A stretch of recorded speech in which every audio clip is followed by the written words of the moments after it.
مرغ باغ ملکوتم مرغ باغ ملکوتم نیم از عالم خاک دو سه روزی قفسی دو سه روزی قفسی ساخته اند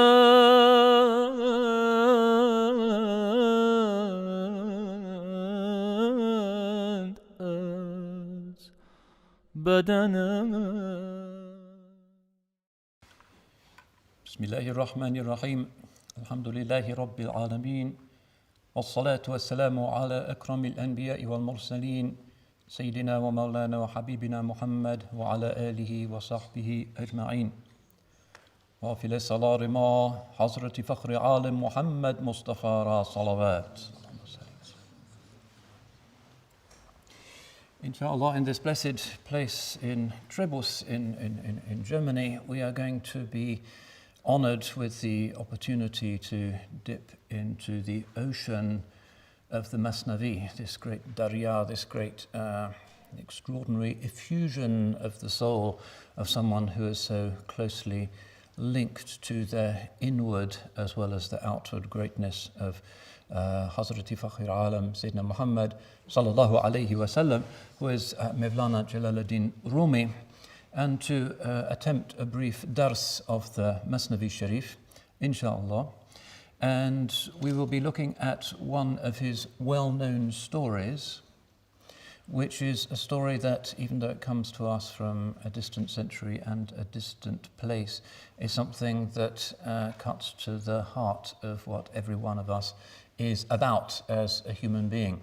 And we will see its relevance in due season. And this is from the second volume of the Mathnavi, lines 1878 onwards to the end of the section. رنجانی دانی امیری خفته‌ای را که مار در دهانش رفته بود. This is the story of the man, the nobleman, the Amir, who saw somebody into whose mouth a snake had slid. And we'll see the symbolism of this as we go along. Bismillah. Aghili bar asb miyamad savar dar dehan khoftei miraft mar. A Aghili, an intelligent man, a person of aql, was riding along on a horse when he saw a snake going into the mouth of a man who was asleep. And in some versions of the story, some of the commentaries, the man is asleep by the roadside underneath a tree. And he sees this dreadful sight. An savar an ra bedid wa mi shetaft tare ma ned mar ra forset neaft. And the rider, the one who was on the horse, saw this terrible thing, the snake going into the man's mouth, and make haste to try and stop the snake doing it, but he didn't have a chance, he didn't have a fursat to do so, he was just too late. چون که از عقلش فراوان بود مدد چند دبوسی قوی بر خفته زد. Since he was well supplied with intelligence and intellect, he took out his stick, his mace, and struck the guy who was sleeping several times. So he's not able to move the snake, but he starts hitting the sleeper. Purt ora zakhm an dabbusi sacht, zo garizan tabe zir yek daracht. And the guy wakes up, he's being beaten by this stick, by this soldier, this officer, and he's driven away, and he finds a place underneath a tree. So he's chasing him, and he's underneath the tree. Si bi puside basi bud richte, guft az in khor aibe dart awichte. A lot of apples had dropped from the tree and were rotting, and he tells the man into whose belly the snake has gone. He says, you who are in the grip of pain, start eating these apples. Sib chandan marvar dar khurdad kazdahanish baz biron mifutad. And he stuffs the man with apples. He pushes these rotten apples into the poor man's mouth, so many that they start to come out again. And the man starts crying. Bang mizad kay amir akhir chara qast man kardi to nadi de jafa. And the man is starting to cry and to sob and saying, I've not done anything wrong to you. You've not suffered any injury at my hands. So why are you doing this? Why have you pounced on me and woken me up with your unpleasant military stick, and you're forcing me to eat these rotten apples? Gar tura zasle ast ba janem satiz tir zan yek bargi khonem baris. If you have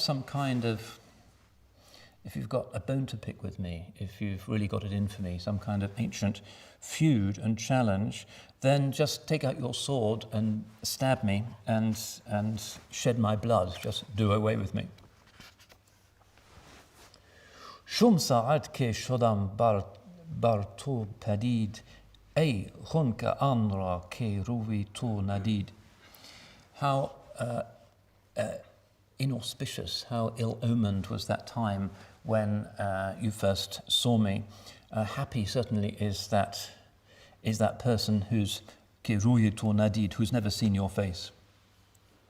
Bi jinayat, bi gunah, bi pish ukam, mulhidan jaiz nadarant in satam. I've done nothing, I have no guilt, no sin, I've not done anything good or anything outrageous. Even the mulhidan, even the people who have no belief, would not regard this as being ethical or decent behavior. Mejahad khun az dehanem basukhan, ay khuda akhir mukafatesh tukun. Blood is pouring out of my mouth together with my words.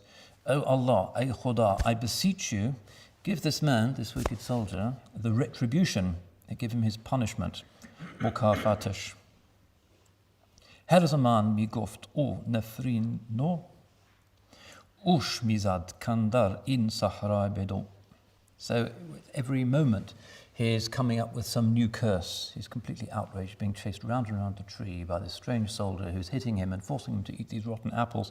And he's cursing him, and the rider continues to beat him and says, keep running around in this field. Zakhmi dabbus o suar hem chubad mi David ve baz dar ru mi futad. With the rider who is as quick as the wind, and with the blows of the mace following him, he kept on running. He had no choice, and sometimes he'd stumble and fall down on his face. Dar ru mi futad. Mumtali ve khabnak ve sust bud. Pa ruyesh sad hezaran zakhm shod. He was full of apples now and getting exhausted, and his whole body and his feet and his face became covered with 100 sad hezaran zakhm shod, 100,000 wounds. Ta shabanke mi kashid ve mi kushad taz safra qay shodan bar vay futad. And for the rest of the day, until the sunset, the rider keeps on chasing him round and round the tree, forcing him to eat these apples, until at last, qay shodan, he starts to vomit, and he throws it up. Zubar amad khordehai zashtu niku. Mar ba an khorde biron just azu. So all of the things that he'd been eating, all of the good things and the bad things, came up from him. He vomited it up, and at the end of it, of course, the snake comes out, along with everything else that he's been eating. So that's the beginning of the story, and as so often, Maulana Rumi likes to hold our attention with humour, with a joke. It's an inherently absurd situation. There's this innocent guy wakes up because somebody has stopped and starts beating him up and forces him to eat these rotten apples. And at last, the snake emerges. So what is the symbolism here? Well, as you've probably guessed, the symbolism here is that the snake, the mar, is the ego, the lower self. An-nafs al-ammara bis-su'. Now, the snake is a symbol that's used in Maulana Rumi for that aspect of the lower self which is deceitful and sneaky and plays games. It's not really there in our Quranic account of the fall. It's not the snake that causes Eve to tempt Adam, but still the snake as a symbol of the human possibilities that are represented in the self through animals, and others would be donkeys, lions, goats, and so forth. There are certain animal qualities that are exemplified in animals that we find represented in our literature as particular virtues or vices or human types, personalities. So the snake is one of the lowest because, of course, of all the creatures, the one that stays closest to the ard, to the dunya. It kind of slithers along. It doesn't have any possibility to rise above the ground, and it wriggles, it squirms. It doesn't have any istiqamet or going straight. And one of the ways in which Maulana develops this image is that when you see the snake that's within you, this black snake, which is your lower possibility, the envy, the biliousness, the cruelty, the selfishness, the appetites, that part of you, the dark part, the part that stays close to the ground, the worst thing you can do when you've detected such an animal, such a reptile within yourself, is to feed it.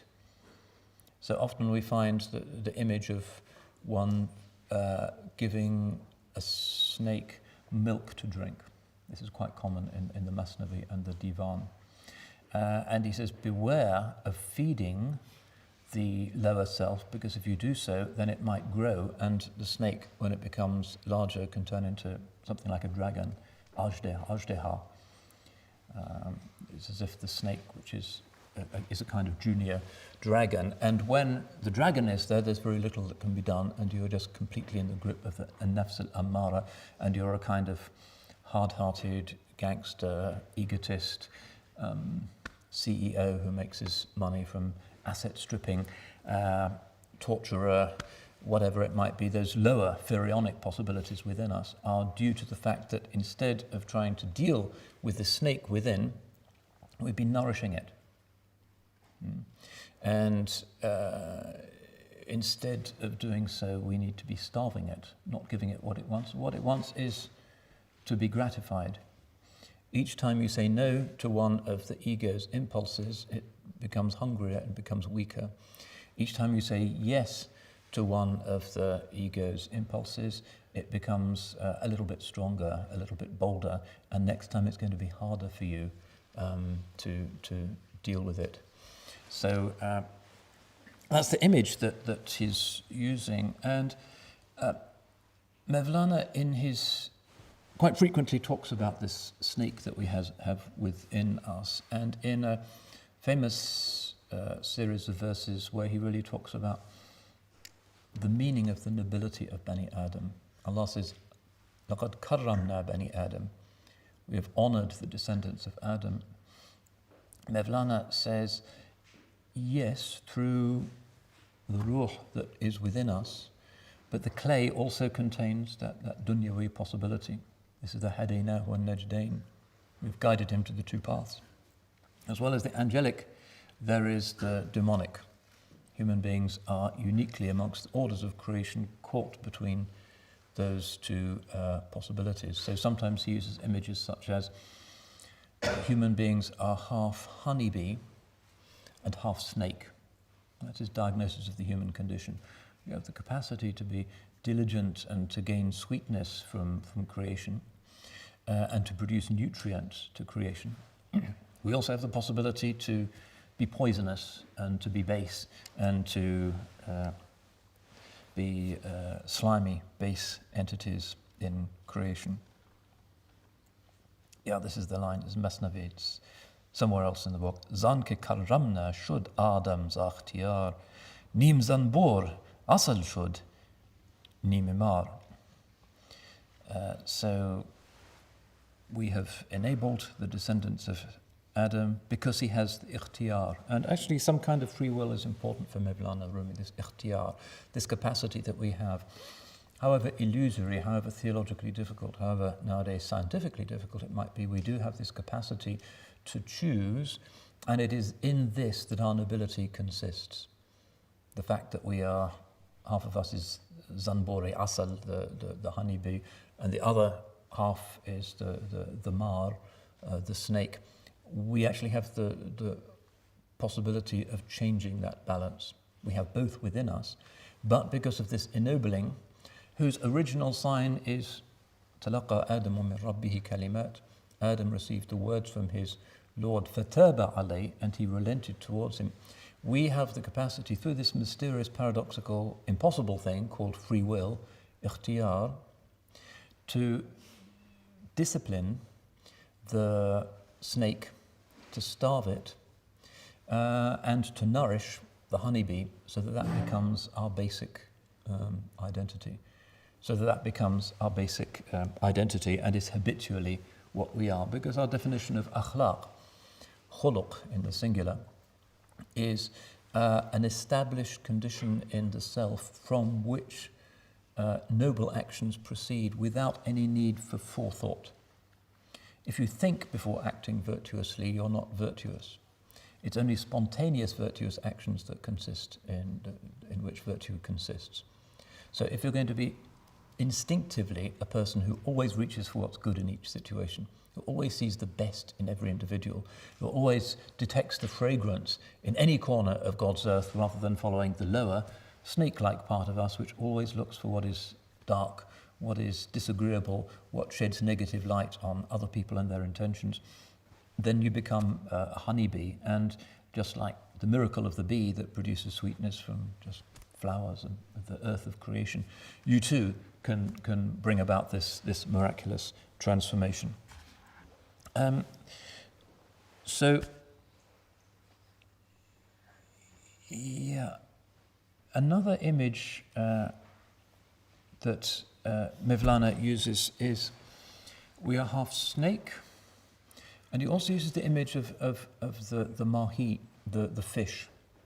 He says, human beings are like fish. This is a useful image. And what he means is that we have a natural abode. The natural abode really is the ocean. And the ocean in Maulana is always an image of the limitlessness of the divine mercy. That's our natural habitat. Taken out of it, we don't really flourish. And the fish has in its deepest instinct and nature the desire to return to the water. Take a fish out of water and all it can think about or want is its craving to return to the water. And thus is it with human beings. Take us away from what is holy, what is beautiful, what is virtuous, what is in line with the true nature of things, and we kind of flap about and gasp for breath and behave in a generally disagreeable way. Why is it that we have those bad akhlaq? It is nothing other than the fish slapping itself around, damaging itself, damaging others even, because its sole thought is to get back into the ocean. That's why the fish does that. That's why human beings behave badly, because they're away from the ocean of holiness, they're away from the world of purity, and the abode where there's no dimension, Bela Mekan, and therefore we behave in this strange and aberrant and unnatural way. So fish is another nice image that Maulana uses. So in some of his prose works, for instance, the Fihi Ma Fihi, Maulana says, man is a mixture. Like his recipe is that there is passion, shahwa within him. There's also aql, and this is usually translated as intellect, but in Maulana, aql means something a bit more than our contemporary understanding of intellect, which basically just means cerebral capacity. It means the ability to be wise and to detect the existence of the true nature of things and to find the golden mean and the true just balance in everything. doesn't just mean the mind as some kind of computer. So he goes on to say, he is half angel and half beast, half snake and half fish. His fish pulls him always towards the water, and his snake pulls him towards the dry land, because the snake doesn't deal with the water, and if you throw the snake into the water, that's not its natural habitat. That's where the snake will start thrashing around and will drown pretty quickly. The snake exists for the dry land, and the fish exists for the water. We have both of those possibilities within us. So whenever there is any disturbance within the human soul, whatever its outward explanation or manifestation it might be, it's because of this inner battle. The lower part of us saying, let's slither around on the dry land, and the higher part of us saying, hey guys, let's go back to the ocean, which is actually our true homeland. The ocean is the original divine source, the context of the Rosi Elast, the day of Am I Not Your Lord? And the ocean is, again, this is so common in Rumi, where you find treasures. Because we look at the ocean, we see the surface, and if you're not a creature that dwells in the ocean and has experience of being in the ocean, you'll think, well, it's just ripples on the surface and not so interesting. But beneath the surface, there are so many wonders. There are pearls, and there is coral, and there are amazingly beautiful things to be seen. And thus is the true world, the real world, which normally we don't see beyond the surface of things. We are, even though we think we see things in 3 dimensions, in fact, we only see as far as the surface of things. We don't see the metaphysics behind the physics. But an infinitesimal distance behind the surface of things, there is the true world. There is the malakut, there is the world of ma'na, beyond the world of hiss. And in that world, all kinds of wonders happen. Space and time don't quite behave in the way we would like them to. Karamat become normal rather than occasional. Everything becomes prophetic and a world of vision. So the ocean contains these pearls. Let me give you one more of my sort of Rumi quotes about these animal images. This is in another of his book, the seven gatherings, 7 sessions, Majalisi Seba. So he says, Allah tells us, in the way that I wish to make my treasure manifest, this is the kuntu kanzan makhfiya, so also I wanted to manifest your capacity to recognize that treasure. Okay, so Allah has 2 desires, as it were, 2 iradas. First of all, to make his treasure manifest. In other words, the potentiality of the plenitude of his nature manifest, so the world exists. So also he wishes to make manifest the human capacity to recognize that treasure. And even a lot of scientists now will say understanding the material world has 2 big dimensions. First of all, understanding what it is, and secondly, understanding what it is to understand it. The strangest thing in creation being that there is a human subject that can look and actually make sense of things, observe things, human consciousness. So there's 2 hidden treasures, in a sense, that Rumi is speaking about. Just as I wanted to manifest the purity and gentleness of this ocean, so I wanted to manifest the high aspirations and growth through the gentleness of the fish and the creatures which dwell in the ocean. Hence they may behold their own faithfulness and manifest their desires. أَحَسِبَ النَّاسُ أَنْ يُتْرَكُوا أَنْ يَقُولُوا آمَنَّا وَهُمْ لَا يُفْتَنُونَ. Famous verse from the Quran. Do people think that they will just be left to say we believe and they are not tested? There is always a test because there's always a sign. There is always the increase and the decrease of faith. And there is always the need to differentiate between what is truly a virtue from what is actually a vice, and this becomes a subtle thing. So he goes on to say there are hundreds of thousands of snakes which make the claim that they are in fact fish. They indeed have fish forms, but their reality is that of snakes.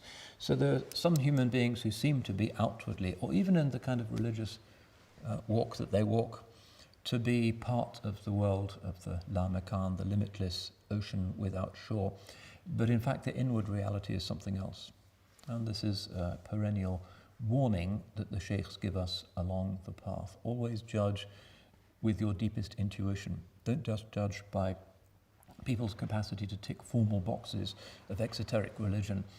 You can tick all of the boxes of exoteric religion and still be a snake within. And such such people are legion. So he says there's hundreds of thousands of snakes which make the claim that they are in fact fish. And the same goes for the virtues, because it's quite possible for any virtue in fact to be a secret vice if the intention is not correct. So even if we see in ourselves or in others something that really seems to be courage or generosity or hospitality or self-sacrifice or telling the truth, whatever it might be, the outward form of that might be one of these fish, its natural home might be the ocean, but its inward reality may well be something very perverse. And that may even be veiled from the person who thinks that he has these virtues. So there's no room ever for complacency or for justifying the self. Even Sayyidina Yusuf, who's given that amazing temptation, alayhi salam, says, وَمَا أُبَرِّئُ نَفْسِي إِنَّ النَّفْسَ لَأَمَّارَةٌ بِالسُّوءِ. I'm not trying to claim that myself is innocent. The self is always inclining to evil. Even in that amazing moment when he was almost seduced and all of that could have befallen him, and he says no, he does not attribute that no to himself, but it's the proof of his Lord. And he himself recognizes, despite his prophetic perfection, despite the fact that he has given victory over the shaitan, over the snake within, he is still humble. And that's the sign of ikhlas, which is one of the tricky things. Because ar-riya'u shirk al-khafi, as the Holy Prophet tells us, sallallahu alayhi wasallam, that ostentation is the hidden idolatry or polytheism. Shirk is a big word, but it's the one that he uses, alayhi salatu wasalam, because if you are outwardly practicing something that looks wonderful and pure and good and compassionate and merciful and generous and hospitable, but inwardly you are doing it because you hope other people will admire it, or because you hope you yourself will admire yourself, then you have got more than one qibla. You're not doing it for al-wahid, al-qahar, you're doing it for him, and also for him and for him and for her and for the self. That's why the word shirk is used, which is a very subtle thing. And half of this path that Mawlana is talking about is trying to get us to recognize that there are idols within. Idols without, well, I'll probably never see an idol of Hubal and Allat in my life. That's not really on my horizons of possible spiritual threats. But the idols within are subtle and difficult. This is why it's described as أخفى من دبيب النملة السوداء على الصخرة الصماء في الليلة الظلماء. There's lots of hadiths and athar which have the same meaning, that the hidden ostentation, this hidden idolatry, is more hidden than the creeping of a black ant on a plain rock in a moonless night. Really difficult to see that scorpion within, that snake within. It's imperceptible. And this is one reason why the two most common images in our literature for the lower self, that which is kind of poisonous and which bites and which hides under rocks, a sort of base demonic efreet within, the two most common images are the scorpion and the snake. And those are also used in the hadith to indicate the torments of the grave. The torments of the grave is about scorpions and snakes. Why? Because if in this world you had allowed those things to dwell within you and you'd never really taken steps to kind of chuck in some antiseptic and to fumigate it and to call in pest control and deal with it, you live your life with those pests within you, then they're going to continue with you when you're in the pretty unimaginable barzakh world beyond the grave. And this is just something, a kind of internal zoo that you have cultivated in your life by feeding them, and you have to deal with it in the akhirah, and this is just part of the divine justice. وَمَا ظَلَمَهُمُ اللَّهُ وَلَكِنْ كَانُوا أَنفُسَهُمْ يَظْلِمُونَ. Allah was not unjust to them, they were unjust, they brought darkness to their own selves. So you can see now what this story is about. The story is about the fact that the guy wakes up, somebody's hitting him, he doesn't know who he is, and forcing him to eat these green apples. It's a weird scenario. So with the teacher, the real spiritual guide, a lot of the time you don't really know what he's doing. He might just be sitting there, or might give you a look, or he might tell you to clean up the toilets, or he might, it sometimes can seem arbitrary and strange. In fact, he's got his stick and he's just beating you again and again and again, not because he wants to hurt you, but like a good physician, surgery might be painful, the tooth extraction might be painful, but that's not what he's trying to do. He's actually trying to get out, to make you vomit, to get rid of this pollution that's within. So this person who seems to be the bane of our existence actually turns out to be the one who's our healing, and in whom we can find deliverance from this catastrophe of going through our lives with these kind of parasites within us, which is certainly going to obstruct any hope for real inner serenity and happiness. Chun bedid az khud berun an mara sajde avard an nego kardara. When he saw, the man vomits up the snake, and he sees the snake, he falls on his knees in front of that kind and compassionate man. Suddenly he sees what it's all about. There was that thing within me. I understand why I was being beaten up. Sahme an ma risiyah zeshtu zaft chun bedid an dardha az vai beraft. So as soon as he saw that big, ugly, hideous, horrible snake in front of him, all of his suffering went away. All of his grief and his pain and the bruises vanished. He no longer cared. Just as if you come out of the dentist and he's pulled out the tooth that's been giving you pain for a long time. Okay, it might ache a little bit, but you're going to complain about that? Not really.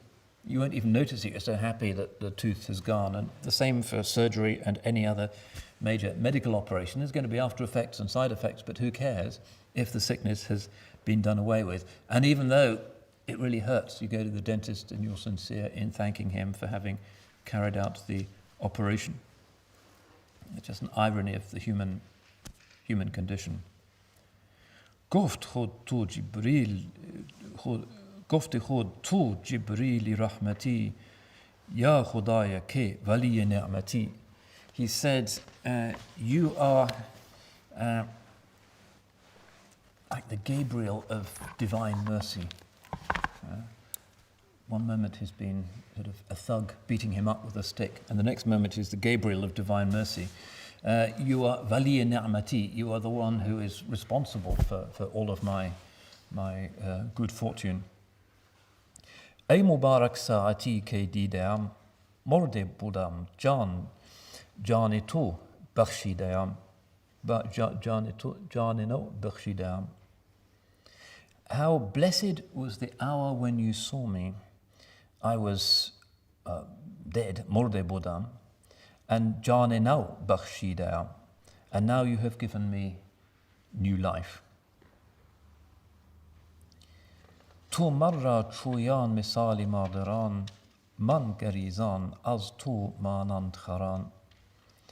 You were chasing me as a mother chases. In other words, the mother that's trying to stop the child from falling off a cliff or running onto the road. It was that kind of chasing. And I was running away from you like a donkey running away from its owner, like the khar, like the donkey. And here's another of Rumi's famous animal images, and we seem to be looking at a lot of them today, that one aspect of the self is there is the snake, there is the scorpion, but there's also the donkey. We are often donkeys, and in most religious traditions these same kind of human archetypes exist. The donkey is stubborn, the donkey is difficult, the donkey must be brought into obedience. The donkey is often irrational and very much in the grip of its lower possibilities. So Rumi often speaks of the cheshmikhar, the eye of the donkey, and says, close the eye of the donkey and open the eye of the intellect, what you really are. Stop seeing things in terms of your desire to get stuff out of other people and out of creation. Don't scan the world looking for treats for yourself. Close that eye and instead opened the eye of looking at the world in terms of looking for what is luminous and what is bright. And because light is the instrument of physical sight, you can see how well this image works. You can look at the world whenever you open your eyes, if you're not blind, and you can see things in terms of the darkness and the shades. Or you can look at exactly the same thing and you can see the light that produces the meaning of the darkness and the shades. And these are two eyes, and sometimes in our tradition we say that the Dajjal, the Antichrist, has one eye because it's not capable of moving from the perception of the shades, the zulumat, the shadows that constitute the differentiate of the world, towards seeing things in terms of the light, which is the one, which is the divine name Al-Wali, because Allahu waliyul ladina amanu yukhrijuhum min az-zulumati ila an-nur. Allah is the protecting friend, the guide of those who have Iman. He takes them out of the shadows into the light. Again, Mawlana uses this imagery a lot. The Quran speaks of Allah bringing us out of, can't do it ourselves, it's through His ni'mah, His grace, out of the shadows into the light. Shadows, they're always in the plural. The light is always singular in the Quran, because the differentiate of the world, which is the consequences of the shadows thrown through the refraction and differentiation of His 99 names, are multiple. If you only see the shadows and you don't see the light that is shedding the shadows, then you've kind of misunderstood what it's all about, which is the problem of a lot of, say, contemporary science, where they look at all these physical constants and the protons and the nucleus and the Higgs boson, and it's all amazing, but they don't see the unified ground of it all that is actually generating this complexity and this masterpiece, this extraordinarily vast panoply of time and space. They don't see it as the consequence of a single principle. Illa man rahima rabbuk, except for those who do intuit that, well, this must come from something. There are principles that must have established these constants. But if you only look with that eye, the eye of the donkey, that will be what you see. And the eye of the donkey functions, it sees the world, and it can operate materially, but the other eye, the eye that the Dajjal does not possess, is the eye that enables us to see things in terms of the light that generates the differentiate in the first place, and take away the light, what a shadow is going to be. That's the relationship between the creatures and the Creator. We think this world has gone on for billions of years and it's so cool and these physical laws can't be overthrown, but without the light, what is the meaning of the shadows? So we need to recall this. So the ego as a donkey, the lower self, our normal selves, our non-Adamic selves as donkeys, and we need a bridle for the donkey. That's another of his common images. In other words, we need to pull it back, and this is common in Busiri, for instance, has the image of the lower self as a stallion, a wild horse, a bronco. How are you going to ride it? How are you going to progress through life on yourself when yourself is craving this pleasure and that pleasure and backbiting and jealousy and all of that? It's kind of not restful.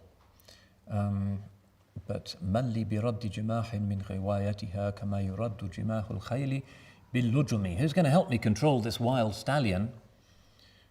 Where are the reins that are going to enable me to pull it and make it under control? It's only the divine inaya that can help, because these passions are strong.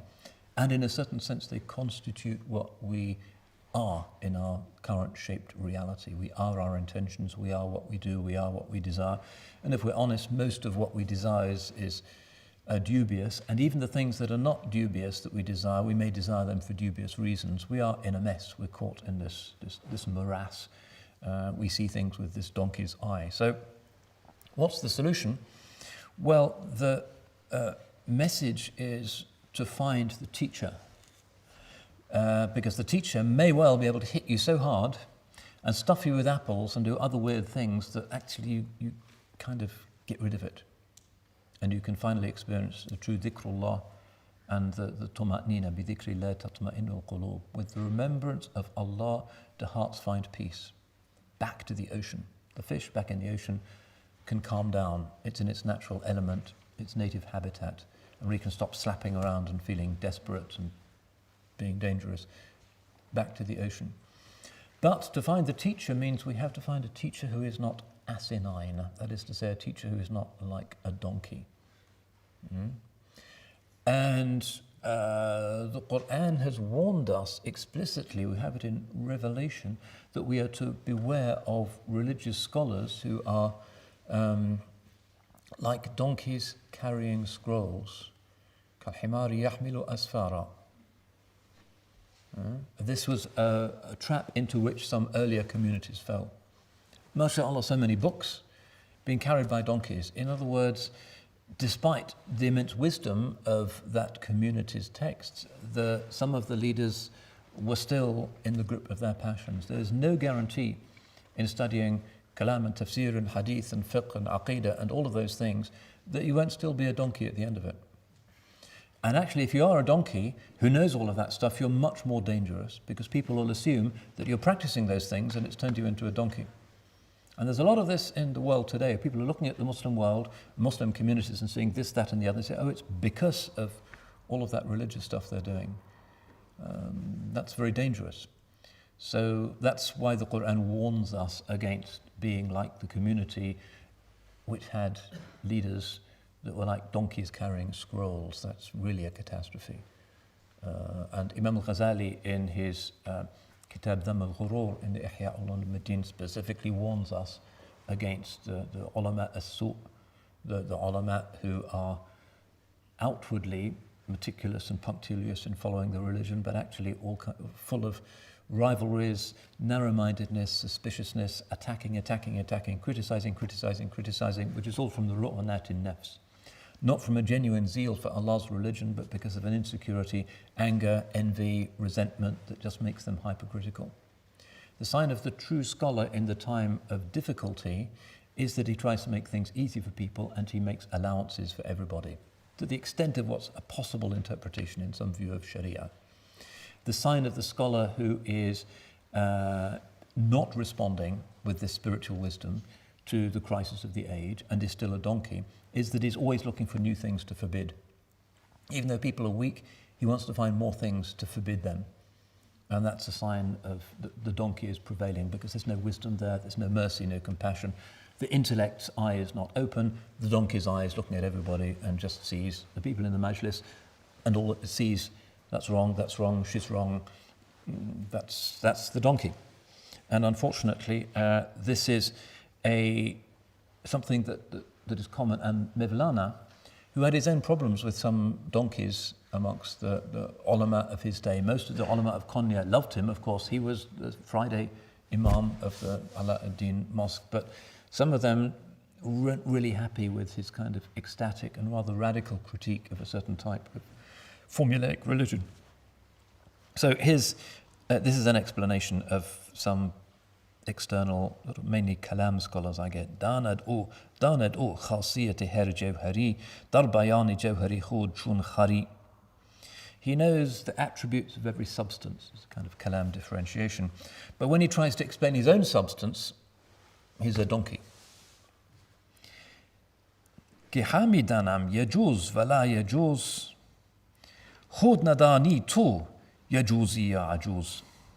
He says, I know everything that the Sharia allows and disallows, but how is it, old woman, ajuz, that you don't know whether you yourself are halal or haram? He's got so many fatwas about this and that and the other being lawful or unlawful, he doesn't know whether he himself is halal or haram.